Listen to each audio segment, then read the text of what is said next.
當 AI 替代越來越多腦力工作以後，人類最重要的能力到底是什麼？你有沒有發現一個特別可怕的現象？現在很多人已經開始不會思考了，寫郵件用 AI， 做 PPT 用 AI， 查資料用 AI， 甚至連今晚吃什麼、怎麼回復朋友、怎麼給孩子寫作業，都開始問 AI。我前幾天有看到一個帖子是這樣說的：自從用了 ChatGPT 以後，我的大腦終於可以退休了。大家覺得這是個笑話，但我看完以後，心裡突然有點發涼，因為人類歷史上每一次偉大的工具出現，都在幫我們省力。汽車讓我們少走路，計算器讓我們少算數，導航讓我們少認路。而 AI 第一次出現了一個完全不同的事情，它開始幫我們思考。那問題來了，如果有一天思考都可以外包，那人類最後還剩下什麼？ AI 真的會讓人變懶嗎？答案是會，而且已經開始了。前段時間，微軟和卡耐基梅隆大學做了一個研究，他們調查了幾百名知識工作者，結果發現，使用生成式 AI 越頻繁的人，獨立思考的次數越少。很多人開始習慣先問 AI， 再決定自己要不要思考。聽起來沒什麼，但這裡面藏着一個巨大的危險，因為大腦和肌肉一樣，不用就會退化。你有沒有發現，現在很多人記不住電話號碼，離開導航就不會開車。很多人幾乎失去了記憶能力，因為工具幫你完成了這部分工作。而 AI 接下來要替代的是推理能力、分析能力、獨立思考能力。歷史上類似事情其實發生過。如果回到100年前，汽車出現的時候，很多人擔心人會不會越來越不健康。後來發現確實如此，因為走路越來越少。再往後，智能手機出現，很多人擔心人會不會越來越沒有專注力。結果今天，專注力已經成為最稀缺的資源之一。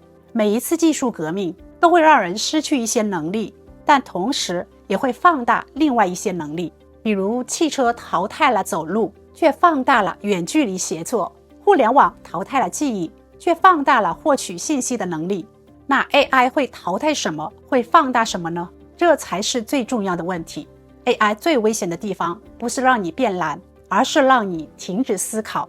這裡有一個特別有意思的現象哈，很多人覺得會用 AI 的人一定更聰明，其實不一定。很多人每天都在用 AI， 但1年以後能力幾乎沒有變化，因為他們只是把 AI 當成答案機器，問問題，複製答案，提交工作，然後結束。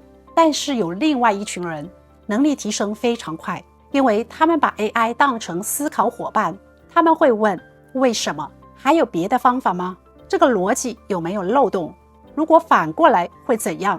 我們可以發現，同樣一個工具，最後產生了2種完全不同的人。第一種人，把大腦外包給 AI 的人，他們會變得越來越依賴，越來越不會思考，最後離開 AI 什麼都不會。那這第二種人呢，就是利用 AI 放大思考的人。AI 負責速度，自己負責判斷； AI 負責信息，自己負責決策； AI 負責執行，自己負責方向。未來5年，人與人之間的差距可能就在這裡。真正稀缺的能力正在改變。很多人以為未來最重要的是學會提示詞，其實不是。未来最重要的能力可能只有3個。第一，提問題的能力。AI 的水平很大程度取決於你的問題。垃圾問題得到垃圾答案，好問題得到專家級答案。所以說，在未來，提問題的能力可能比背答案更重要。第二個是判斷能力。AI 很強大，但它也會犯錯，會胡說八道，會一本正經的騙人。如果沒有判斷能力，你會被錯誤答案帶着跑。未來最值錢的人，不是知道答案的人，而是知道什麼答案是錯的人。第3個是獨立思考能力。因為 AI 越來越聰明以後，每個人都能獲得差不多的信息。真正拉開差距的是你如何理解這些信息，如何連接這些信息，如何做出自己的判斷。說到這裡，你可能會問，那未來會發生什麼？我越來越覺得未來世界可能會出現2類人。第一類 AI 使用者，第二類 AI 駕駛員。使用者是被 AI 帶着走，而駕駛員呢，讓 AI 幫自己實現目標。看起來只差一個詞，背後卻是兩種命運。一個人越來越依賴工具，另外一個人卻變得越來越強大。所以 AI 會不會讓人變得越來越懶？會不會讓人越來越依賴？答案是會。會不會讓人越來越不會思考？也會。但這不是 AI 的問題，而是使用方式的問題。汽車出現以後，有人變得肥胖，有人去跑賽車；互聯網出現以後，有人沉迷短視頻，有人建立了自己的事業。AI 也是一樣，它不會決定你是誰，它只會放大你原本的習慣。如果你本來喜歡思考， AI 會讓你變得更強；如果你本來懶得思考， AI 可能會讓你越來越離不開它。也許未來最大的貧富差距不是有沒有 AI， 而是還有多少人願意思考。